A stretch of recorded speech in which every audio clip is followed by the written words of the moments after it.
क्रांति टीवी तो साडे विचकार पहुंचे हैं। वो कुछ समा अपने विचार साडे नाल सांझे करनगे। शिंदा कौलतार जी क्रांति टीवी वालों। धन धन सतगुरु रविदास महाराज जी दे अज पवित्र दिहाड़े नूं पिंड ठौली दीआं संगतां अते प्रबंधक कमेटी वालों बहुत ही वधिया तरीके दे नाल मनाया गया और मैं अपने वालों अते क्रांति टीवी की समुची टीम वालों आप सब संगतां दा धन्नवाद करदा होया लख लख बधाई दिंदा हाँ। मैं आप जी दे नाल उस वक्त की गल सांझी करन जा रहा जदों सतगुरु रविदास महाराज जी अपने बचपन दे विच अपने माता जी अते सत्कारयोग पिता जी तो अपने जो जीवन की कथा सी सुनते सी, दुख दर्द सुनिया करते सी कि वह भारत की धरती ते किहो जिहा जीवन बसर कर रहे हैं। तुसी अज महान महापुरुषों की कृपा के अनुसार बहुत वधिया जीवन बतीत करते हो। किते उस टाइम वाल नूं झात मार के वेखो जदों मनुवादी सोच के लोगों ने तुहाडा राज भाग खो के तुहानूं गुलाम बनाया। जदों तुहानूं इस सूरज की रोशनी चों बाहर नहीं सी आउण दिता जांदा, जदों इस जो कुदरती हवा है उस दे विच तुसी लंबे साह नहीं सी लै सकदे और तुहाडे जो घर सके वो टुटियां कुलियां ਜਿਹੜੀਆਂ मीह दे विच भी चौंदियां सी ते हवा दे नाल छत्तां उड़ जांदियां सन। वो दर्द कहानी साडी सत्कारयोग माता कलशा देवी जी और सत्कारयोग पिता संतोख दास जी अपने पुत्र नूं सुणाउंदे है कि साडी इहो जी दुर्दशा उन्हां लोकां ने कीती है ते तुसी इस माहौल नूं बदलण दे लई जे तू जान की बाजी भी तेरी लग जाए ते असी अपने आप नूं फकर समझांगे कि साडा पुत साडे दुध का कर्ज चुका गया है। इहो जिहियां जो मामा ने उन्हां दी बदौलत ही अज असी इस धरती ते जी रहे हैं। उन्हां तो शिक्षा लैके सतगुरु रविदास महाराज जी बनारस दीआं गलियां दे विच घुमदे ने। उन्हां दा साथ उन्हां दे जो साथी से सतगुरु कबीर जी उन्होंने उन्हां दा साथ दिता है। ते जदों बनारस दीआं गलियां दे विच घुमदे है अपने समाज के लोगों की हालत देखते हैं तां जो साडे बजुर्ग सके जिन्हां दे पाटे कपड़े सी जिन्हां दे पिछे छापा बनिया होया सी और कुजा अगे बनिया होया सी वो गुरु रविदास नूं बेनती करते हैं कि पुत्रा साडी जिंदगी सवारन दे लई कोई ऐसा कर्ज साडे ते निभा जा कि साडी जिंदगी ये साडे पिछों जो कोड़िया ये लै सके। ते गुरु रविदास ने उस वक्त ये गल कही कि सो कत जाने पीर पराई जाके अंतर दर्द ना पाए। ये मत्थे टेकण वाले शब्द नहीं है, इनू समझण वाली गल है कि गुरु रविदास जी ने यह शब्द क्यों कहा सो कत जाने पीर पराई जाके अंतर दर्द ना पाई। तुसी सुनिया है कि जो आदमी मौजे पाउंदा है पहला जदों जुत्ती पाई जाती सी साडे बजुर्ग सानू मौजे समा के दिंदे सी कि इस दे जगह हो जाए जुत्ती पैण लई। वो जिहड़ा मौजा पैर नूं कट दिंदा सी वो जुत्ती पाउण वाले नूं ही पता सी कि उसकी चोभ किहो जिही है। जदों तुसी डंडियां ते तुरे जाने हैं तो उत्थे भखड़ा हुंदा एक ਜਦੋਂ ਪਖੜਾ ਪੈਰ 'ਚ ਲੱਗ ਜਾਂਦਾ ਹੈ ਤਾਂ ਪਖੜਾ ਲੱਗਣ ਵਾਲੇ ਨੂੰ ਹੀ ਪਤਾ ਹੈ ਕਿ ਉਸ ਦੀ ਚੋਭ ਕਿਹੋ ਜਿਹੀ ਹੈ। ਸਾਨੂੰ ਇਹੋ ਜਿਹੇ ਦੁੱਖ ਦਿੱਤੇ ਗਏ, ਇਹੋ ਜਿਹੀਆਂ ਤਕਲੀਫਾਂ ਦਿੱਤੀਆਂ ਗਈਆਂ ਕਿ ਅਸੀਂ ਅੱਜ ਤੱਕ ਸਾਡੇ ਬਜ਼ੁਰਗਾਂ ਨੂੰ ਉਹ ਯਾਦ ਹੈ, ਪਰ ਅਸੀਂ ਲੋਕ ਪੜ੍ਹ ਲਿਖ ਕੇ ਬੜੀਆਂ ਕੁਰਸੀਆਂ ਤੇ ਬੈਠ ਕੇ ਬਾਹਰ ਦੇਸ਼ ਵਿਦੇਸ਼ ਵਿੱਚ ਜਾ ਕੇ ਉਹ ਸਾਰੀਆਂ ਨੋਕਾਂ ਨੂੰ ਭੁੱਲ ਗਏ ਜਿਹੜੀਆਂ ਤਿੱਖੀਆਂ ਨੋਕਾਂ ਸਾਡੇ ਬਜ਼ੁਰਗਾਂ ਦੇ ਸੀਨੇ 'ਚ ਘਬੋਈਆਂ ਗਈਆਂ।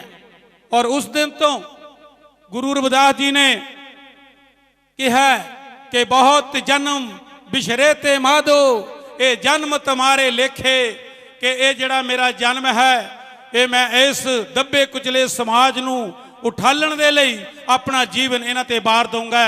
ਇਹ ਜਿਹੜਾ ਜੀਵਨ ਹੈ ਮੈਨੂੰ ਦਿੱਤਾ ਹੈ, ਪਰ ਉਸ ਅਕਾਲ ਪੁਰਖ ਨੇ ਇਹ ਤੁਹਾਡੇ ਦੇ ਲਈ ਹੈ। ਤਾਂ ਉਹਨਾਂ ਨੇ ਉਸ ਦਿਨ ਤੋਂ ਇਹ ਸੰਘਰਸ਼ ਸ਼ੁਰੂ ਕੀਤਾ ਹੈ। ਉਹਨਾਂ ਨੇ ਕਿਹਾ ਕਿ ਬ੍ਰਾਹਮਣ ਮਤ ਪੂਜੋ ਜੋ ਹੋਵੇ ਗੁਣਹੀਨ, ਪੂਜੋ ਚਰਨ ਚੰਡਾਲ ਕੇ ਜੋ ਹੋਵੇ ਗੁਣ ਪ੍ਰਵੀਨ। ਇਹ ਮੱਥਾ ਟੇਕਣ ਵਾਲੇ ਨਹੀਂ ਹੈ ਸ਼ਬਦ ਬਈ, ਇਹ ਤੁਹਾਡੀ ਜ਼ਿੰਦਗੀ ਬਦਲਣ ਵਾਸਤੇ ਉਹਨਾਂ ਨੇ ਇਹ ਸ਼ਬਦ ਕਹੇ ਹੈ। ਔਰ ਗੁਰੂ ਰਵਿਦਾਸ ਮਹਾਰਾਜ ਤੁਹਾਡੇ ਨਾਲ ਹਰ ਵਕਤ ਖੜੇ ਹੈ ਜੇ ਤੁਸੀਂ ਸੱਚੇ ਇਰਾਦੇ ਦੇ ਨਾਲ ਉਹਨਾਂ ਨੂੰ ਧਿਆਉਨੇ ਹੈ। ਗੁਰੂ ਰਵਿਦਾਸ ਦੇ ਨਾਲ ਸਤਿਗੁਰੂ ਕਬੀਰ ਜੀ ਔਰ ਸਤਿਗੁਰੂ ਨਾਮਦੇਵ ਦੀ ਬਾਣੀ ਉਹਨਾਂ ਦੇ ਨਾਲ ਚੱਲੀ ਆਉਂਦੀ ਹੈ, ਜਿਨ੍ਹਾਂ ਨੇ ਤੁਹਾਨੂੰ ਇੱਕ ਮਹਾਨ ਧਰਮ ਦਿੱਤਾ।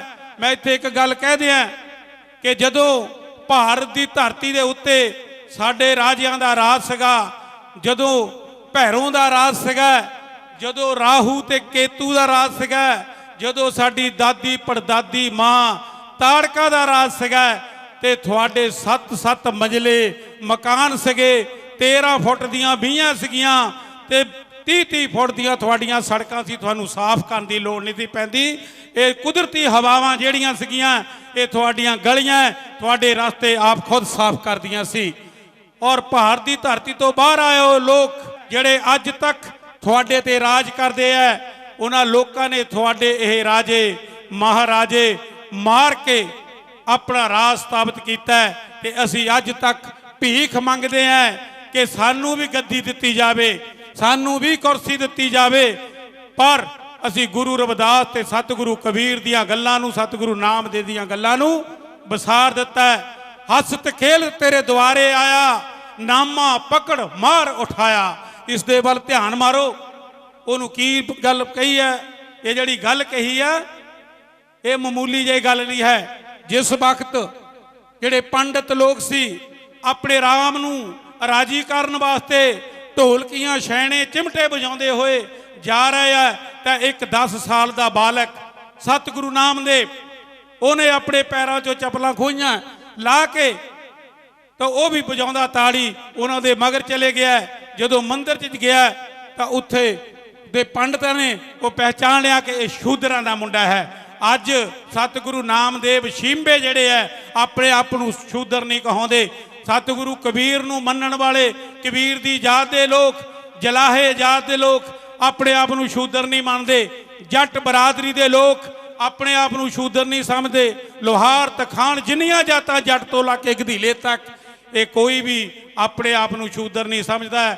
ਪਰ ਜਦੋਂ ਤੁਸੀਂ ਗੁਰੂ ਗ੍ਰੰਥ ਸਾਹਿਬ ਪੜ੍ਹਦੇ ਆ, ਜਦੋਂ ਤੂੰ ਸਤਿਗੁਰੂ ਨਾਮਦੇਵ ਦੀ ਅੰਮ੍ਰਿਤ ਬਾਣੀ ਪੜ੍ਹਦੇ ਆ, ਜਦੋਂ ਸਤਿਗੁਰੂ ਕਬੀਰ ਦੀ ਅੰਮ੍ਰਿਤ ਬਾਣੀ ਪੜ੍ਹਦੇ ਆ, ਸਤਿਗੁਰੂ ਰਵਿਦਾਸ ਦੀ ਅੰਮ੍ਰਿਤ ਬਾਣੀ ਪੜ੍ਹਦੇ ਆ, ਤਾਂ ਤੁਹਾਨੂੰ ਪਤਾ ਲੱਗੂਗਾ ਕਿ ਸਾਰੀਆਂ ਹੀ ਜਾਤਾਂ ਜਿਹੜੀਆਂ ਇਹ ਸ਼ੂਦਰਾਂ 'ਚ ਹੈ।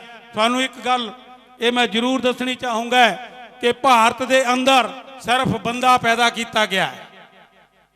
ਬ੍ਰਹਮਾ ਨੇ, ਵਿਸ਼ਨੂੰ ਨੇ ਭਾਰਤ ਦੇ ਅੰਦਰ ਬੰਦਾ ਪੈਦਾ ਕੀਤਾ, ਔਰਤ ਪੈਦਾ ਨਹੀਂ ਕੀਤੀ। ਬਈ ਤੁਸੀਂ ਸੁਣਿਆ ਹੈ ਕਿ ਮੂੰਹ ਦੇ ਉੱਤੋਂ ਪੰਡਿਤ ਪੈਦਾ ਕੀਤਾ, ਬਾਹਾਂ ਤੋਂ ਜੋ ਖੱਤਰੀ ਪੈਦਾ ਕੀਤਾ, ਜੋ ਲੱਕ ਤੋਂ ਵੈਸ਼ ਪੈਦਾ ਕੀਤਾ ਤੇ ਪੈਰਾਂ ਤੋਂ ਸ਼ੂਦਰ ਪੈਦਾ ਕੀਤਾ।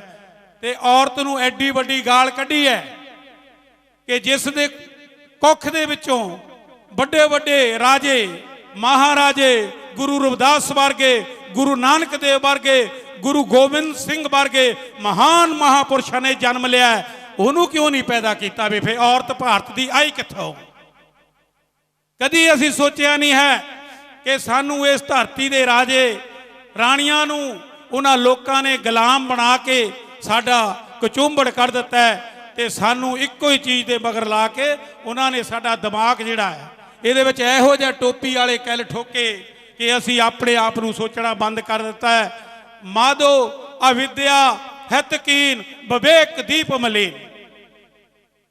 ਤੁਸੀਂ ਕਹਾਣੀਆਂ ਸੁਣਦੇ ਆ ਕਿ ਪੰਡਤ ਆਉਂਦਾ ਆ, ਉਹ ਆ ਕੇ ਗੁਰੂ ਰਵਿਦਾਸ ਨੂੰ ਕਹਿੰਦਾ ਹੈ ਕਿ ਆਹ ਲੈ ਪਾਰਸ ਬਈ, ਤੂੰ ਇਹਨਾਂ ਸੋਨਾ ਬਣਾਈ ਜਾ। ਕਦੀ ਸੋਚੋ ਯਾਰ, ਤੁਹਾਨੂੰ ਦਿੱਲੀ ਦਾ ਰਾਜ ਨਹੀਂ ਦਿੰਦੇ, ਉਹ ਇੱਕ ਬੰਦਾ ਸੋਨਾ ਬਣਾਉਣ ਲਈ ਤੁਹਾਨੂੰ ਪਾਰਸ ਦੇਣ ਲੱਗ ਪਿਆ। ਜੇ ਅਸੀਂ ਇੰਨਾ ਹੀ ਪਾਰਸ ਬਣਾ ਸਕਦੇ ਸੀਗੇ ਤਾਂ ਭਾਰਤ ਦੇ ਰਾਜੇ ਅੱਜ ਹੁੰਦੇ। ਔਰ ਗੁਰੂ ਰਵਿਦਾਸ ਨੇ ਕਿਹਾ ਉਸ ਬ੍ਰਾਹਮਣ ਨੂੰ, ਜੇ ਤੁਸੀਂ ਮੰਨਦੇ ਆ ਕਿ ਪਰਮਾਤਮਾ ਨੇ ਭੇਜਿਆ ਸੀ ਤਾਂ ਮੈਂ ਕਹਿੰਦਾ ਕਿ ਗੁਰੂ ਰਵਿਦਾਸ ਨੇ ਕਿਹਾ ਕਿ ਪੰਡਿਤ ਜੀ ਮੈਨੂੰ ਇਸ ਪਾਰਸ ਦੀ ਲੋੜ ਨਹੀਂ, ਸੋਨਾ ਬਣਾਉਣ ਦੀ ਲੋੜ ਨਹੀਂ ਹੈ। ਜੇ ਕੁਝ ਦੇਣਾ ਚਾਹੁੰਦੇ ਆ ਤਾਂ ਮਾਧੋ ਆਵਿਦਿਆ ਹਿਤਕੀਨ ਵਿਵੇਕ ਦੀਪ ਮਲੀਨ। ਸਾਨੂੰ ਗਿਆਨ ਚਾਹੀਦਾ ਹੈ, ਸਾਨੂੰ ਪੜ੍ਹਾਈ ਚਾਹੀਦੀ ਹੈ। ਜਦੋਂ ਬੰਦੇ ਕੋਲ ਪੜ੍ਹਾਈ ਹੁੰਦੀ, ਉਹ ਕੋਲ ਗਿਆਨ ਆਉਂਦਾ ਹੈ ਤਾਂ ਉਹ ਦੁਨੀਆ ਦੀ ਹਰ ਇੱਕ ਚੀਜ਼ ਖਰੀਦ ਸਕਦਾ ਹੈ। ਤੇ ਮੇਰੀ ਬੇਨਤੀ ਹੈ ਤੁਹਾਨੂੰ ਸਾਰਿਆਂ ਨੂੰ, ਆਪਣੇ ਬੱਚਿਆਂ ਨੂੰ ਵੱਧ ਤੋਂ ਵੱਧ ਸਕੂਲਾਂ 'ਚ ਪਾਓ। ਜਿਹੜੇ ਸਾਡੇ ਪਰਿਵਾਰ, ਸਾਡੇ ਵੀਰ, ਸਾਡੀਆਂ ਭੈਣਾਂ ਆਪਣੇ ਬੱਚਿਆਂ ਨੂੰ ਨਹੀਂ ਪੜ੍ਹਾ ਸਕਦੀਆਂ, ਤੁਸੀਂ ਕਿਤੇ ਨਾ ਕਿਤੇ ਜਿਹੜੇ ਵੀ ਸਾਡੇ ਵੀਰ ਆਉਂਦੇ ਆ ਉਹਨਾਂ ਤੱਕ ਗੱਲ ਜ਼ਰੂਰ ਪਹੁੰਚਾਓ। ਅਸੀਂ ਕ੍ਰਾਂਤੀ ਟੀਵੀ ਰਾਹੀਂ ਉਹਨਾਂ ਲੋਕਾਂ ਨੂੰ ਜਗਾਉਣ ਦੀ ਕੋਸ਼ਿਸ਼ ਕਰਾਂਗੇ ਜਿਨ੍ਹਾਂ ਕੋਲ ਅਰਬਾਂ ਖਰਬਾਂ ਰੁਪਈਆ ਪਿਆ। ਆਪਣੇ ਵੀਰ ਹੈ, ਉਹ ਤੁਹਾਡੇ ਬੱਚਿਆਂ ਨੂੰ ਪੜ੍ਹਾਉਣ ਦੇ ਲਈ ਹੀਲੇ ਵਸੀਲੇ ਜ਼ਰੂਰ ਕਰਨਗੇ। ਔਰ ਤੁਸੀਂ ਵੀ ਜੋ ਵੀ ਆਪਣੇ ਖਰਚੇ ਘਟਾ ਕੇ ਆਪਣੇ ਬੱਚਿਆਂ ਨੂੰ ਪੜ੍ਹਾਉਣ ਦੇ ਲਈ ਵੱਧ ਤੋਂ ਵੱਧ ਇਹ ਕੰਮ ਕਰੋ ਤਾਂ ਤੁਹਾਨੂੰ 25-30 ਸਾਲ ਬਾਅਦ ਉਹੀ ਬੱਚੇ ਖੁਸ਼ੀਆਂ ਦੇਣਗੇ ਜਿਹੜੇ ਔਖਿਆਈ ਕੱਟਣੀ ਹੈ। ਸਾਡੇ ਮਹਾਨ ਮਹਾਪੁਰਸ਼, ਤੁਸੀਂ ਦੇਖਿਆ ਕਿ ਜਦੋਂ ਸਤਿਗੁਰੂ ਨਾਮਦੇਵ ਨੇ ਇਹ ਜੰਗ ਸ਼ੁਰੂ ਕੀਤੀ ਮਹਾਰਾਸ਼ਟਰ ਦੇ ਵਿੱਚ, ਤਾਂ ਉੱਥੇ ਦੇ ਰਾਜੇ ਨੇ ਉਸ ਨੂੰ ਦੇਸ਼ ਨਿਕਾਲਾ ਦੇ ਦਿੱਤਾ। ਉਸ ਮਹਾਰਾਸ਼ਟਰ ਤੋਂ ਤੁਰਦੇ ਹੋਏ ਪੰਜਾਬ ਦੇ ਅੰਦਰ ਪਿੰਡ ਘਮਾਣਾ ਗੁਰਦਾਸਪੁਰ ਡਿਸਟ੍ਰਿਕਟ ਦੇ ਵਿੱਚ ਆਏ, ਜਿੱਥੇ ਉਹਨਾਂ ਨੇ ਇਨਕਲਾਬ ਦੀ ਜੰਗ ਸ਼ੁਰੂ ਕੀਤੀ। ਉਸੇ ਆਵਾਜ਼ ਨੂੰ ਸਤਿਗੁਰੂ ਕਬੀਰ ਤੇ ਗੁਰੂ ਰਵਿਦਾਸ ਨੇ ਸ਼ੁਰੂ ਕੀਤਾ ਅਤੇ ਉਸ ਤੋਂ ਬਾਅਦ ਗੁਰੂ ਰਵਿਦਾਸ ਤੇ ਸਤਿਗੁਰੂ ਕਬੀਰ ਸੰਤ ਸੈਣ ਜੀ ਦਾ ਜੋ ਮਿਸ਼ਨ ਸੀ, ਜੋ ਗੁਰੂ ਨਾਨਕ ਦੇਵ ਜੀ ਬਨਾਰਸ ਤੋਂ ਗਏ, ਉੱਥੋਂ ਉਹਨਾਂ ਨੇ ਗੁਰਬਾਣੀ ਲੈ ਕੇ ਆਂਦੀ ਔਰ ਉਹਨਾਂ ਨੇ ਆਪਣੀਆਂ ਅਦਾਸੀਆਂ ਦੇ ਵਿੱਚ ਪੂਰੇ ਭਾਰਤ ਦੇ ਅੰਦਰ ਸਤਿਗੁਰੂ ਰਵਿਦਾਸ ਮਹਾਰਾਜ ਦੀ ਅੰਮ੍ਰਿਤ ਬਾਣੀ ਦਾ ਗਾਇਨ ਕੀਤਾ ਹੈ। ਔਰ ਜਿੰਨੀਆਂ ਵੀ ਉਹਨਾਂ ਨੇ ਅਦਾਸੀਆਂ ਕੀਤੀਆਂ, ਇਹ ਸਬੂਤ ਹੈ ਕਿ ਉਸ ਦੇ ਵਿੱਚ ਉਹਨਾਂ ਨੇ ਆਪਣਾ ਕੋਈ ਵੀ ਸ਼ਬਦ ਨਹੀਂ ਗਾਇਆ। ਔਰ ਸਤਿਗੁਰੂ ਰਵਿਦਾਸ ਮਹਾਰਾਜ ਦੀ ਦਿੱਤੀ ਹੋਈ ਅੰਮ੍ਰਿਤ ਬਾਣੀ ਉਹਨੇ ਪਿੰਡ ਪਿੰਡ ਸ਼ਹਿਰ ਸ਼ਹਿਰ ਜਾ ਕੇ ਲੋਕਾਂ ਨੂੰ ਸੁਣਾਈ ਕਿ ਆਹ ਸਤਿਗੁਰੂ ਜਿਹੜਾ ਤੁਹਾਡੀ ਜ਼ਿੰਦਗੀ ਦੇ ਜੋ ਜੰਜੀਰਾਂ ਕੱਟਣ ਵਾਲਾ ਹੈ, ਇਹ ਸਤਿਗੁਰੂ ਰਵਿਦਾਸ ਦੀ ਅੰਮ੍ਰਿਤ ਬਾਣੀ ਹੈ। ਇਸ ਦੇ ਨਾਲ ਜੁੜ ਕੇ ਆਪਣਾ ਜੀਵਨ ਸਵਾਰੋ। ਉਸੇ ਹੀ ਅੰਮ੍ਰਿਤ ਬਾਣੀ ਨੂੰ, ਉਸੇ ਹੀ ਵਿਚਾਰਾਂ ਨੂੰ ਸ਼੍ਰੀ ਭੀਮ ਰਾਓ ਡਾਕਟਰ ਅੰਬੇਡਕਰ ਸਾਹਿਬ ਨੇ ਪੜ੍ਹਿਆ, ਸਮਝਿਆ ਤੇ ਉਹਨਾਂ ਨੇ ਸਾਡੇ ਲਈ ਸੰਵਿਧਾਨ ਲਿਖਿਆ। ਮੈਂ ਉਹਨਾਂ ਦੀ ਇੱਕ ਘਟਨਾ ਸੁਣਾਉਣ ਲੱਗਾ ਕਿ ਪੂਨੇ ਦੇ ਅੰਦਰ 10,000 ਬੰਦਾ ਇਕੱਠਾ ਕੀਤਾ ਡਾਕਟਰ ਅੰਬੇਡਕਰ ਸਾਹਿਬ ਨੇ, ਔਰ ਉਹਨਾਂ ਨੂੰ ਉਹ ਆਪਣੇ ਹਾਲਤਾਂ ਬਾਰੇ ਦੱਸ ਰਹੇ ਸੀ। 10,000 ਬੰਦਾ ਬੈਠਾ ਆ ਤੇ ਉਹ ਬੋਲ ਰਹੇ ਨੇ ਤੇ ਇੱਕ ਗਰੀਬ ਮਨੁੱਖ ਬਾਹਰੋਂ ਆਉਂਦਾ ਹੈ, ਉਹ ਪਰਚੀ ਟੇਬਲ ਤੇ ਰੱਖ ਕੇ ਉਹਨਾਂ ਨੂੰ ਦੱਸਦਾ ਹੈ ਕਿ ਆਹ ਪਰਚੀ ਦਿੱਤੀ ਹੈ ਤੇ ਡਾਕਟਰ ਅੰਬੇਡਕਰ ਸਾਹਿਬ ਨੇ ਉਹ ਪਰਚੀ ਪੜ੍ਹੀ, ਆਪਣੀ ਜੇਬ ਵਿੱਚ ਪਾ ਲਈ ਬਈ। ਔਰ 2.5 ਘੰਟੇ ਉਸ ਮਨੁੱਖ ਨੇ ਐਨ ਪੂਰੀ ਤਰ੍ਹਾਂ ਉਹਨਾਂ ਲੋਕਾਂ ਦੇ ਵਿੱਚ ਜੀਉਣ ਦੇ ਬਾਰੇ ਦੱਸਿਆ, ਆਪਣੇ ਸਮਾਜ ਨੂੰ ਕਿਸ ਤਰ੍ਹਾਂ ਚਲਾਉਣਾ ਉਹਨਾਂ ਨੂੰ ਦੱਸਿਆ। ਜਦੋਂ 2.5 ਘੰਟੇ ਹੋਏ ਬੋਲਦੇ ਨੂੰ, ਸਟੇਜ ਤੋਂ ਉਤਰਿਆ, ਆਪਣੀ ਕਾਰ 'ਚ ਬੈਠ ਕੇ ਘਰ ਨੂੰ ਜਾਣ ਲੱਗਾ ਤਾਂ ਉਹਨਾਂ ਦੇ ਨਾਲ ਉਹਨਾਂ ਦਾ ਬੈਠਾ ਬੰਦਾ ਜੋ ਮਨੁੱਖ ਸੀ ਉਹਨਾਂ ਦੇ ਨਾਲ ਰਹਿੰਦਾ ਸੀ ਸੇਵਾਦਾਰ, ਉਹਨੇ ਕਿਹਾ ਬਾਬਾ ਸਾਹਿਬ ਤੁਹਾਡੇ ਕੋਲ ਇੱਕ ਆਦਮੀ ਪਰਚੀ ਲੈ ਕੇ ਆਇਆ ਸੀ, ਉਹ ਪਰਚੀ ਤੇ ਕੀ ਲਿਖਿਆ ਸੀ?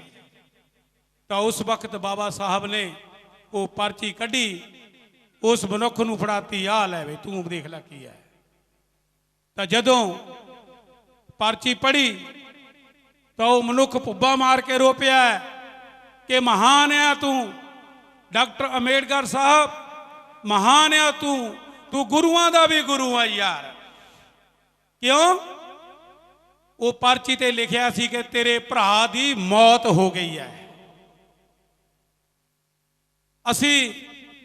ਮੈਂ ਇਟਲੀ ਦੇ ਵਿੱਚ 2010 ਵਿੱਚ ਕੰਮ ਕਰ ਰਿਹਾ ਸੀ। ਅਚਾਨਕ ਮੈਨੂੰ ਟੈਲੀਫੋਨ ਗਿਆ ਕਿ ਤੇਰੇ ਬਾਪ ਦੀ ਮੌਤ ਹੋ ਗਈ। ਮੈਂ ਥੋੜੀ ਸ਼ਰਮਸੰਨੀ ਸੱਟ ਕੇ ਉਸੇ ਵੇਲੇ ਟਿਕਟ ਕਰਾ ਕੇ ਆਪਣੇ ਬਾਪ ਦੇ ਕੋਲ ਆ ਗਿਆ। ਇੱਕ ਡਾਕਟਰ ਅੰਬੇਡਕਰ ਸਾਹਿਬ ਜਿਸ ਦਾ ਭਰਾ ਘਰ ਮਰਿਆ ਪਿਆ, ਮੌਤ ਹੋ ਗਈ, ਤੇ ਉਹ 10,000 ਬੰਦੇ ਦੇ ਸਾਹਮਣੇ 2.5 ਘੰਟੇ ਬੋਲ ਰਿਹਾ ਤਾਂ ਉਹਨੇ ਕਿਹਾ ਨਾਨਕ ਰਤੂ ਜੀ ਜਿਹੜਾ ਬੰਦਾ ਮਰ ਗਿਆ ਉਹ ਤਾਂ ਇਸ ਦੁਨੀਆ ਤੋਂ ਚਲੇ ਗਿਆ ਔਰ ਮੁੜ ਕੇ ਨਹੀਂ ਆਉਣਾ, ਪਰ ਮੈਂ 10,000 ਲੋਕ ਜਿਹੜੇ ਜੀਂਦੇ ਜੀ ਮੁਰਦਿਆਂ ਦੀ ਤਰ੍ਹਾਂ ਬੈਠੇ ਆ, ਮੈਂ ਇਹਨਾਂ ਨੂੰ ਜੀਂਦੇ ਕਰਦਾ ਸੀ। ਇਹੋ ਜਿਹੇ ਬਲੀਦਾਨ ਡਾਕਟਰ ਅੰਬੇਡਕਰ ਨੇ ਸਾਡੀ ਜ਼ਿੰਦਗੀ ਬਣਾਉਣ ਦੇ ਲਈ ਦਿੱਤੇ ਹੈ, ਤੇ ਤੁਸੀਂ ਉਹਨਾਂ ਮਹਾਨ ਮਹਾਪੁਰਸ਼ਾਂ ਨੂੰ ਯਾਦ ਕਰਕੇ ਆਪਣੇ ਜੀਵਨ ਨੂੰ ਸ਼ੁਰੂ ਕਰੋ। ਉੱਠਦੇ ਬਹਿੰਦੇ ਤੁਸੀਂ ਡਾਕਟਰ ਅੰਬੇਡਕਰ ਸਾਹਿਬ, ਸਤਿਗੁਰੂ ਰਵਿਦਾਸ ਜੀ, ਸਤਿਗੁਰੂ ਕਬੀਰ ਜੀ, ਇਹਨਾਂ ਦਾ ਜ਼ਰੂਰ ਨਾਂ ਲਿਆ ਕਰੋ ਜਿਨ੍ਹਾਂ ਨੇ ਤੁਹਾਨੂੰ ਜ਼ਿੰਦਗੀ ਦਿੱਤੀ ਹੈ। ਨਹੀਂ ਤਾਂ 26 ਜਨਵਰੀ 1950 ਤੋਂ ਪਹਿਲਾਂ ਤੁਹਾਡਾ ਇੱਥੇ ਕੋਈ ਭਗਵਾਨ ਨਹੀਂ ਸੀਗਾ ਜਿਹਨੇ ਤੁਹਾਨੂੰ ਸੋਹਣੇ ਸੋਹਣੇ ਕੱਪੜੇ ਪਾਉਣੇ ਵੀ ਦਿੱਤੇ। ਔਰ ਦੂਸਰੀ ਗੱਲ, 26 ਜਨਵਰੀ ਨੂੰ ਸੰਤ ਨਲੰਦਾ ਲਾਇਬ੍ਰੇਰੀ ਕੋਟਕਪੂਰੇ ਵਿਖੇ ਅਸੀਂ ਰਾਸ਼ਟਰੀ ਮੂਲ ਭਾਰਤੀ ਚਿੰਤਨ ਸੰਘ ਵੱਲੋਂ ਬਹੁਜਨ ਸਮਾਜ ਦੀ ਆਜ਼ਾਦੀ ਲਈ ਦੀਵਾਲੀ ਸ਼ੁਰੂ ਕੀਤੀ ਜਾਵੇ। ਜਿਹੜੀ ਦੀਵਾਲੀ ਤੁਸੀਂ ਹਰ ਸਾਲ ਮਨਾਉਂਦੇ ਆ ਉਹ ਦੀਵਾਲੀ ਤੁਹਾਡੀ ਨਹੀਂ ਹੈ, ਕਿਉਂਕਿ ਰਾਜਾ ਰਾਮ ਬ੍ਰਾਹਮਣਾਂ ਦਾ ਰਾਜਾ ਸੀ, ਉਸਨੇ ਸਾਡੇ ਬਜ਼ੁਰਗਾਂ ਨੂੰ ਮਾਰਿਆ, ਸ਼ੰਭੂ ਕ੍ਰਿਸ਼ੀ ਦਾ ਕਤਲ ਕੀਤਾ ਹੈ। ਉਸਨੇ ਤੁਹਾਡੇ ਮਹਾਨ ਰਾਜਾ ਰਾਵਣ ਦਾ ਕਤਲ ਕੀਤਾ ਹੈ। ਉਸਨੇ ਜੰਗ ਜਿੱਤੀ, ਪਰ ਉਹ ਜੰਗ ਜਿੱਤ ਕੇ ਜਦੋਂ ਆਪਣੇ ਜਾਂਦਾ ਘਰ ਵਿੱਚ ਜਾਂਦਾ ਹੈ ਤਾਂ ਉਸ ਦੀ ਬਰਾਦਰੀ ਨੂੰ ਹੱਕ ਹੈ ਕਿ ਉਹ ਉਹਦੀ ਖੁਸ਼ੀ ਮਨਾਉਣ, ਉਹਨਾਂ ਲੋਕਾਂ ਨੂੰ ਮੁਬਾਰਕ ਉਹ ਖੁਸ਼ੀ ਉਹ ਮਨਾਉਣ, 100 ਵਾਰੀ ਮਨਾਉਣ, ਅਸੀਂ ਰੋਕਦੇ ਨਹੀਂ ਹੈ। ਪਰ ਸਾਨੂੰ ਅਕਲ ਚਾਹੀਦੀ ਹੈ ਕਿ ਸਾਡਾ ਬਾਪ ਮਾਰ ਦਿੱਤਾ ਹੈ, ਇੱਕ ਨਹੀਂ 2 ਬਾਪ ਮਾਰਤੇ ਸਾਡੇ, ਪਰ ਅਸੀਂ ਉਹਨਾਂ ਦੀ ਖੁਸ਼ੀ ਦੇ ਵਿੱਚ ਸ਼ਰੀਕ ਹੋ ਕੇ ਅਸੀਂ ਦੀਵਾਲੀ ਮਨਾਉਂਦੇ ਆ ਕਿ ਬਹੁਤ ਵਧੀਆ ਹੋਇਆ ਕਿ ਤੂੰ ਸਾਡਾ ਮਹਾਨ ਰਾਜਾ ਮਾਰ ਕੇ ਆਪਣੇ ਘਰ ਚਲੇ ਗਿਆ। ਬਈ ਜੇ 26 ਜਨਵਰੀ 1950 ਨੂੰ ਬਾਬਾ ਸਾਹਿਬ ਨਾ ਆਉਂਦੇ ਤੁਹਾਡੀ ਜ਼ਿੰਦਗੀ ਬਦਲਣੀ ਸੀ। 26 ਜਨਵਰੀ ਨੂੰ ਤੁਹਾਡੀ ਅਸਲ ਦੀਵਾਲੀ ਹੈ। ਤੁਹਾਡੇ ਬੱਚੇ ਅੱਜ ਜੋ ਅਫਸਰ ਲੱਗੇ ਆ, ਬਾਹਰ ਅਸੀਂ ਗਏ ਹਾਂ ਤੇ ਬਾਬਾ ਸਾਹਿਬ ਦੀ ਕਿਰਪਾ ਨਾਲ 26 ਜਨਵਰੀ ਮਨਾਇਆ ਕਰੋ ਔਰ ਦੀਵਾਲੀ ਦੇ ਨਾਲ। ਬਾਕੀ ਕ੍ਰਾਂਤੀ ਟੀਵੀ ਜੋ ਵੀ ਹੈ ਇਹ ਸਵੇਰ ਨੂੰ 7 ਤੋਂ 8 ਜੈ ਭੀਮ ਚੈਨਲ 434 ਤੇ ਚੱਲਦਾ। ਇਹ ਤੁਹਾਡੀ ਜੋ ਅੱਜ ਅਸੀਂ ਫਿਲਮ ਬਣਾਈ ਹੈ, ਇਹ 8 ਮਾਰਚ ਨੂੰ ਅਸੀਂ ਇਹਨੂੰ ਸਵੇਰੇ 7 ਤੋਂ 8 ਵਜੇ ਦਿਖਾਵਾਂਗੇ ਔਰ ਲਗਾਤਾਰ ਜਿੱਦਾਂ ਵੀ ਸਾਨੂੰ ਟਾਈਮ ਮਿਲਦਾ ਰਿਹਾ ਬਾਅਦ 'ਚ ਉਹ ਤੋਂ ਬਾਅਦ ਲਗਾਤਾਰ ਇਹ ਚੱਲਦੀਆਂ ਰਹਿਣਗੀਆਂ। ਔਰ ਮੈਂ ਤੁਹਾਨੂੰ ਬੇਨਤੀ ਜ਼ਰੂਰ ਕਰੂੰਗਾ, ਟੀਵੀ ਭਾਈ ਨੇ ਬਾਰ-ਬਾਰ ਕਿਹਾ ਐਵੇਂ ਨਹੀਂ ਚੱਲਦੇ, ਅਖਬਾਰ ਨਹੀਂ ਛੋਟੀ ਜਿਹੀ ਚੱਲਦੀ, ਇਹ ਤਾਂ ਟੀਵੀ ਹੈ। ਇਹਦੇ ਵਿੱਚ ਤੁਸੀਂ ਆਪਣੇ ਨੇਕ ਕਮਾਈ ਦੇ ਵਿੱਚੋਂ ਜ਼ਰੂਰ ਹਿੱਸਾ ਪਾਇਆ ਕਰੋ ਤਾਂ ਜੋ ਕਿ ਕ੍ਰਾਂਤੀ ਟੀਵੀ ਤੁਹਾਡੇ ਤੱਕ ਇਹ ਗੱਲਾਂ ਸਮਾਜ ਦੀਆਂ, ਸਾਡੇ ਮਹਾਨ ਮਹਾਂਪੁਰਸ਼ਾਂ ਦੀਆਂ ਪਹੁੰਚਾਉਂਦੇ ਰਹਿਣ। ਇਹਨਾਂ ਸ਼ਬਦਾਂ ਦੇ ਨਾਲ ਜੇ ਮੇਰੇ ਕੋਲੋਂ ਕੋਈ ਤੁਹਾਨੂੰ ਅਪਸ਼ਬਦ ਕਹਿ ਹੋ ਗਿਆ ਹੋਵੇ ਤਾਂ ਮੈਂ ਦੋਵੇਂ ਹੱਥ ਜੋੜ ਕੇ ਮਾਫੀ ਚਾਹੂੰਗਾ ਔਰ ਇੱਕ ਵਾਰੀ ਫਿਰ ਆਪ ਸਾਰਿਆਂ ਦਾ ਧੰਨਵਾਦ ਕਰਦਾ ਹੋਇਆ ਜੈ ਗੁਰਦੇਵ, ਜੈ ਭੀਮ, ਜੈ ਭਾਰਤ। ਇਹ ਗੱਲ ਬਿਲਕੁਲ ਠੀਕ ਹੈ ਕਿ ਜੇਕਰ ਸਾਡਾ ਮੀਡੀਆ ਨਹੀਂ ਹੋਊਗਾ ਤਾਂ ਅਸੀਂ ਆਪਣੀ ਗੱਲ ਨੂੰ ਨਹੀਂ ਰੱਖ ਸਕਦੇ। ਇਹ ਆਪਣੇ ਸਮਾਜ ਨੂੰ ਅੱਗੇ ਵਧਾਉਣ ਦੇ ਵਿੱਚ ਬਹੁਤ ਵੱਡਾ ਯੋਗਦਾਨ ਦੇ ਰਹੇ ਨੇ। ਸਾਨੂੰ ਚਾਹੀਦਾ ਹੈ ਕਿ ਅਸੀਂ ਜਿਸ ਵੀ ਤਰੀਕੇ ਦੇ ਨਾਲ ਅਸੀਂ ਇਹਨਾਂ ਦੀ ਹੈਲਪ ਕਰ ਸਕੀਏ, ਅਸੀਂ ਆਪਾਂ ਅੱਗੇ ਵਧੀਏ। ਤਾਂ ਜੋ ਇਹ ਆਪਣੀ ਸਮਾਜ ਨੂੰ, ਆਪਣੇ ਸਮਾਜ ਦੀਆਂ ਕੁਰਬਾਨੀਆਂ, ਆਪਣੇ ਸਮਾਜ ਦੀਆਂ ਚੰਗੀਆਂ ਚੀਜ਼ਾਂ ਜੋ ਕਿ ਕਿਤੇ ਹਨੇਰੇ 'ਚ ਲੁਕੀਆਂ ਹੋਈਆਂ, ਜੋ ਕਿ ਅਜੇ ਤੱਕ ਸਾਡੇ ਸਾਹਮਣੇ ਨਹੀਂ ਆਈਆਂ, ਉਹ ਤਾਂ ਹੀ ਅੱਗੇ ਪਹੁੰਚੂਗੀਆਂ ਜੇਕਰ ਅਸੀਂ ਇਹਨਾਂ ਨੂੰ ਉਤਸ਼ਾਹ ਦੇਵਾਂਗੇ। ਅਸੀਂ ਬਹੁਤ ਧੰਨਵਾਦ ਕਰਦੇ ਹਾਂ ਸ਼ਿੰਦਾ ਕੌਲਧਾਰ ਜੀ, ਕ੍ਰਾਂਤੀ ਟੀਵੀ ਤੋਂ। ਮੇਰਾ ਛੋਟਾ ਵੀਰ ਸੁਨੀਲ ਨਿਗਾ, ਉਹ ਤੁਹਾਡੇ ਨਾਲ ਆਪਣੇ ਵਿਚਾਰ ਸਾਂਝੇ ਕਰੂਗਾ। ਸਾਰੀ ਸੰਗਤ ਨੂੰ ਮੇਰੇ ਵੱਲੋਂ ਸ਼੍ਰੀ ਗੁਰੂ ਰਵਿਦਾਸ ਮਹਾਰਾਜ ਜੀ ਦੇ 640ਵੇਂ ਜਨਮ ਉਤਸਵ ਦੇ ਲੱਖ ਲੱਖ ਵਧਾਈ ਹੋਵੇ। ਜਨਮ ਦਿਨ ਕਿਹਨਾਂ ਦੇ ਮਨਾਏ ਜਾਂਦੇ ਹਨ? ਪਹਿਲਾਂ ਤਾਂ ਆਪਾਂ ਨੂੰ ਇਹ ਪਤਾ ਹੋਣਾ ਚਾਹੀਦਾ ਹੈ, ਜਨਮ ਉਤਸਵ ਉਹਨਾਂ ਦੇ ਮਨਾਏ ਜਾਂਦੇ ਆ ਜੋ ਆਪਣੀਆਂ ਸੁੱਖ ਸਹੂਲਤਾਂ ਨੂੰ ਤਿਆਗ ਕੇ ਸਮਾਜ ਲਈ ਆਪਣਾ ਜੀਵਨ ਅਰਪਿਤ ਕਰਦੇ ਹਨ। ਜੰਮਣਾ ਜਾਂ ਜਨਮ ਲੈਣਾ ਕਿਸੇ ਵਿਅਕਤੀ ਦਾ ਮਹਾਨ ਨਹੀਂ ਹੁੰਦਾ, ਜੇ ਹੁੰਦਾ ਹੈ ਤਾਂ ਉਸ ਦਾ ਮਰਨਾ ਮਹਾਨ ਹੁੰਦਾ ਹੈ। ਭਾਵ ਉਹ ਆਮ ਲੋਕਾਂ ਵਾਂਗ ਜਨਮ ਲੈ ਕੇ ਆਪਣੇ ਜੀਵਨ ਵਿੱਚ ਸਮਾਜ ਲਈ ਕੰਮ ਕਰਕੇ ਆਪਣਾ ਮਰਨਾ ਮਹਾਨ ਬਣਾਉਂਦਾ ਹੈ। ਫਿਰ ਉਹ ਮਹਾਂਪੁਰਸ਼ਾਂ ਦੀ, ਗੁਰੂਆਂ ਦੀ, ਰਹਿਬਰਾਂ ਦੀ ਕਤਾਰ ਵਿੱਚ ਸ਼ਾਮਲ ਹੋ ਜਾਂਦਾ ਹੈ। ਜੰਮਣਾ ਕਿਸੇ ਬੰਦੇ ਦਾ ਮਹਾਨ ਨਹੀਂ ਹੁੰਦਾ, ਜੰਮਦਾ ਹਰ ਬੰਦਾ ਇੱਕੋ ਹੀ ਤਰੀਕੇ ਨਾਲ ਹੈ। ਜਿੱਦਾਂ ਅਮੀਰ ਜੰਮਦਾ ਹੈ ਉੱਦਾਂ ਹੀ ਗਰੀਬ ਜੰਮਦਾ ਹੈ। ਜਿੱਦਾਂ ਇੱਥੇ ਟਾਟਾ ਬਿਰਲਾ ਜੰਮਿਆ ਉੱਦਾਂ ਹੀ ਇਸ ਦੇਸ਼ ਦਾ ਇੱਕ ਗਰੀਬ ਬੰਦਾ ਜੰਮਿਆ। ਜਿੱਦਾਂ ਇੱਥੇ ਆਮ ਲੋਕ ਜੰਮੇ ਉੱਦਾਂ ਹੀ ਇਸ ਦੇਸ਼ ਅੰਦਰ ਮਹਾਂਪੁਰਸ਼ਾਂ ਦਾ ਵੀ ਜਨਮ ਹੋਇਆ। ਪਰ ਮਹਾਂਪੁਰਸ਼ਾਂ ਦੀ ਜ਼ਿੰਦਗੀ ਵਿੱਚ ਜੋ ਉਹਨਾਂ ਨੇ ਕੰਮ ਕੀਤਾ, ਜੋ ਉਹਨਾਂ ਨੇ ਫਲਸਫਾ ਦਾ ਆਧਾਰ ਕੀਤਾ, ਜੋ ਉਹਨਾਂ ਨੇ ਰਸਤਾ ਚੁਣਿਆ, ਉਹਨਾਂ ਦੇ ਰਸਤੇ ਦੇ ਚੁਣਨ ਕਰਕੇ ਹੀ ਉਹ ਲੋਕ ਮਹਾਨ ਹੋਏ। ਜੋ ਆਪਾਂ ਗੁਰੂ ਰਵਿਦਾਸ ਮਹਾਰਾਜ ਜੀ ਨੂੰ ਕਹੀਏ ਕਿ ਗੁਰੂ ਰਵਿਦਾਸ ਮਹਾਰਾਜ ਜੀ ਨੇ ਆਪਣੇ ਪਰਿਵਾਰ ਲਈ ਕੁਝ ਕੀਤਾ, ਉਹਨਾਂ ਨੇ ਆਪਣੇ ਪਰਿਵਾਰ ਲਈ ਕੁਝ ਨਹੀਂ ਕੀਤਾ। ਨਾ ਹੀ ਉਹਨਾਂ ਨੇ ਆਪਣੇ ਪੁੱਤਰ ਨੂੰ ਕੋਈ ਬਿਲਡਿੰਗ ਖੜੀ ਕਰਕੇ ਦਿੱਤੀ, ਨਾ ਹੀ ਉਹਨਾਂ ਨੇ ਆਪਣੀ ਪਤਨੀ ਨੂੰ ਕੋਈ ਹੀਰਿਆਂ ਦਾ ਹਾਰ ਜਾਂ ਕੋਈ ਬਹੁਤ ਮਹਿੰਗਾ ਗਹਿਣਾ ਲੈ ਕੇ ਦਿੱਤਾ। ਉਹਨਾਂ ਨੇ ਕੀਤਾ ਤਾਂ ਆਪਣੇ ਸਮਾਜ ਲਈ ਕੀਤਾ, ਆਪਣੀ ਦਿਸ਼ਾ ਨੂੰ, ਆਪਣੇ ਸਮਾਜ ਨੂੰ ਦਿਸ਼ਾ ਦਿੱਤੀ ਅਤੇ ਸਮਾਜ ਨੂੰ ਚੇਤਨਾ ਪੈਦਾ ਕਰਕੇ ਸਮਾਜ ਨੂੰ ਚੰਗੇ ਰਾਹ 'ਤੇ ਪਾਉਣ ਦਾ ਯਤਨ ਕੀਤਾ। ਗੁਰੂ ਰਵਿਦਾਸ ਮਹਾਰਾਜ ਜੀ ਨੇ ਆਪਣੀਆਂ ਸਾਰੀਆਂ ਸੁੱਖ ਸਹੂਲਤਾਂ ਦਾ ਤਿਆਗ ਕੀਤਾ, ਆਪਣੇ ਪਰਿਵਾਰ ਦਾ ਤਿਆਗ ਕੀਤਾ, ਆਪਣੇ ਬੱਚਿਆਂ ਦਾ ਤਿਆਗ ਕੀਤਾ। ਉਹਨਾਂ ਨੇ ਹਰ ਉਹ ਆਪਣੀਆਂ ਸਹੂਲਤਾਂ ਦਾ ਤਿਆਗ ਕੀਤਾ, ਪਰ ਸਮਾਜ ਦੇ ਲਈ ਕੀ ਕੀਤਾ? ਸਮਾਜ ਲਈ ਚਾਰੇ ਪਾਸੇ ਘੁੰਮ ਕੇ ਮੂੰਹੋਂ ਬੋਲ ਕੇ ਬਾਣੀ ਦਾ ਪ੍ਰਚਾਰ ਕੀਤਾ ਅਤੇ ਲੋਕਾਂ ਨੂੰ ਸੰਦੇਸ਼ ਦਿੱਤਾ ਕਿ ਐਸਾ ਚਾਹੂੰ ਰਾਜ ਮੈਂ ਜਹਾਂ ਮਿਲੇ ਸਭਨ ਕੋ ਅੰਨ, ਛੋਟ ਬੜੇ ਸਮ ਸੰਭਸੇ ਰਵਿਦਾਸ ਰਹੇ ਪ੍ਰਸੰਨ। ਉਹਨਾਂ ਨੇ ਕਿਹਾ ਕਿ ਮੈਂ ਇੱਦਾਂ ਦਾ ਸਮਾਜ ਚਾਹੁੰਦਾ ਹੈ ਜਿਨ੍ਹਾਂ ਨੂੰ, ਜਿੱਥੇ ਸਾਰਿਆਂ ਨੂੰ ਅੰਨ ਮਿਲੇ। ਨਾ ਕਿ ਉਹਨਾਂ ਨੇ ਇੱਕ ਇਕੱਲੇ ਚਮਾਰਾਂ ਨੂੰ ਕਿਹਾ ਕਿ ਇਕੱਲੇ ਚਮਾਰਾਂ ਨੂੰ ਅੰਨ ਮਿਲੇ, ਉਹਨਾਂ ਨੇ ਸਾਰਿਆਂ ਦੀ ਗੱਲ ਕੀਤੀ ਹੈ। ਇੱਕ ਮੈਂ ਹੋਰ ਗੱਲ ਕਹਿਣਾ ਚਾਹੁੰਦਾ ਵੀ ਜੇ ਗੁਰੂ ਰਵਿਦਾਸ ਮਹਾਰਾਜ ਜੀ ਨਾ ਹੁੰਦੇ ਤਾਂ ਆਪਣੇ ਲੋਕਾਂ ਦਾ ਕੀ ਹਾਲ ਹੁੰਦਾ। ਇੱਕ ਮੈਂ ਕਵਿਤਾ ਦੇ ਦੌਰਾਨ ਤੁਹਾਨੂੰ ਸਮਝਾਉਣਾ ਚਾਹੁੰਦਾ। ਜ਼ੁਲਮ ਸਿਤਮ ਦਾ ਗਰਮ ਬਾਜ਼ਾਰ ਹੁੰਦਾ, ਹਰ ਇੱਕ ਦਾ ਸਾਡੇ ਨਾਲ ਬੈਰ ਹੁੰਦਾ। ਅੰਨੀ ਪੀਹੀ ਜਾਂਦੀ, ਕੁੱਤਾ ਚੱਟੀ ਜਾਂਦਾ, ਪਹਿਲਾਂ ਬਾਂਗ ਗਰੀਬਾਂ 'ਤੇ ਕਹਿਰ ਹੁੰਦਾ। ਸਿੱਕਾ ਸਾਡਿਆਂ ਕੰਨਾਂ ਦੇ ਵਿੱਚ ਪੈਂਦਾ, ਭਾਵੇਂ ਪਿੰਡ ਹੁੰਦਾ ਭਾਵੇਂ ਸ਼ਹਿਰ ਹੁੰਦਾ। ਬਾੜ ਲਾਈ ਜੋ ਖੇਤ ਨੂੰ ਖਾਈ ਜਾਂਦੀ, ਭਾਵੇਂ ਆਪਣਾ ਤੇ ਭਾਵੇਂ ਗੈਰ ਹੁੰਦਾ। ਸਾਡੀ ਪੱਤ ਸੀ ਖੇਤਾਂ 'ਚ ਰੁਲੀ ਜਾਣੀ, ਨਾ ਕੋਈ ਜੀਣ ਦਾ ਸਾਨੂੰ ਅਹਿਸਾਸ ਹੁੰਦਾ। ਨਾ ਕੋਈ ਦਫ਼ਤਰਾਂ ਵਿੱਚ ਸਾਨੂੰ ਵੜਨ ਦਿੰਦਾ, ਨਾ ਕੋਈ ਦਫ਼ਤਰਾਂ ਵਿੱਚ ਸਾਨੂੰ ਵੜਨ ਦਿੰਦਾ। ਜੇ ਨਾ ਜੱਗ ਤੇ ਗੁਰੂ ਰਵਿਦਾਸ ਹੁੰਦਾ, ਸਾਡੀ ਜੇਬ ਵਿੱਚ ਹੁੰਦੀ ਨਾ ਇੱਕ ਕੌਡੀ, ਨਾ ਕੋਈ ਜੀਣ ਦਾ ਕੋਈ ਚੱਜ ਹੁੰਦਾ। ਮੈਰਿਜ ਪੈਲਸਾਂ ਵਿੱਚ ਸ਼ਾਦੀ ਕੌਣ ਕਰਦਾ, ਮੈਰਿਜ ਪੈਲਸਾਂ ਵਿੱਚ ਸ਼ਾਦੀ ਕੌਣ ਕਰਦਾ। ਮਾੜਾ ਹਾਲ ਗਰੀਬਾਂ ਦਾ ਅੱਜ ਹੁੰਦਾ, ਕੁੱਜਾ ਸਾਡੀਆਂ ਗੱਲਾਂ ਦੇ ਵਿੱਚ ਪੈਂਦਾ, ਪਿੱਛੇ ਲਮਕਦਾ ਵੀਰ ਨੂੰ ਛੱਜ ਹੁੰਦਾ। ਸਾਨੂੰ ਝੂਠ ਹੀ ਖਾਣ ਨੂੰ ਸੀ ਮਿਲਣੀ, ਸਾਨੂੰ ਝੂਠ ਹੀ ਖਾਣ ਨੂੰ ਸੀ ਮਿਲਣੀ, ਦੂਰ ਕਦੇ ਨਾ ਭੁੱਖ ਪਿਆਸ ਹੁੰਦਾ। ਅਸੀਂ ਮੰਦਰੀ ਕਿਵੇਂ ਪ੍ਰਵੇਸ਼ ਕਰਦੇ ਜੇ ਨਾ ਜੱਗ ਤੇ ਗੁਰੂ ਰਵਿਦਾਸ ਹੁੰਦਾ। ਅਸੀਂ ਮੰਦਰੀ ਕਿਵੇਂ ਪ੍ਰਵੇਸ਼ ਕਰਦੇ ਜੇ ਨਾ ਜੱਗ ਤੇ ਗੁਰੂ ਰਵਿਦਾਸ ਹੁੰਦਾ।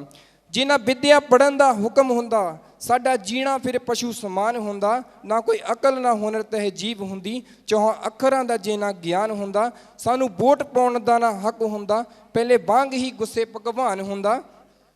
ਅਸੀਂ ਕਦੇ ਆਜ਼ਾਦੀ ਨੂੰ ਮਾਣਦੇ ਨਾ, ਮਗਰ ਲੱਗਿਆ ਕੋਈ ਸ਼ੈਤਾਨ ਹੁੰਦਾ।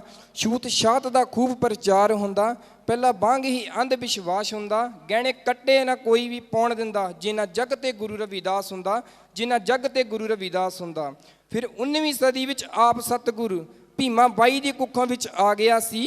ਉਹਨਾਂ ਹੇਠਲੇ ਉੱਤੇ ਲਿਆ ਦਿੱਤੇ ਤੇ ਸਾਨੂੰ ਬੰਦਿਆਂ ਵਿੱਚ ਬਿਠਾ ਗਿਆ ਸੀ।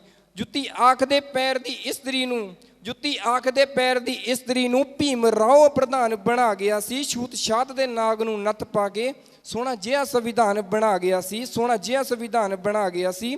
ਪਾਲ ਕੋਠੀਆਂ ਬੰਗਲੇ ਇੱਕ ਪਾਸੇ, ਪੁਲੀ ਢਾਰਿਆਂ ਵਿੱਚ ਸਾਡਾ ਬਾਸ ਹੁੰਦਾ, ਕੋਈ ਕਾਂਛੀ ਵਿੱਚ ਮੰਦਰ ਉਸਾਰਦਾ ਨਾ, ਜਿਨ੍ਹਾਂ ਜਗ ਤੇ ਗੁਰੂ ਰਵਿਦਾਸ ਹੁੰਦਾ, ਜਿਨ੍ਹਾਂ ਜਗ ਤੇ ਗੁਰੂ ਰਵਿਦਾਸ ਹੁੰਦਾ। ਇੱਕ ਹੋਰ ਮੈਂ ਸ਼ੇਰ ਬੋਲਣਾ ਚਾਹੂੰਗਾ।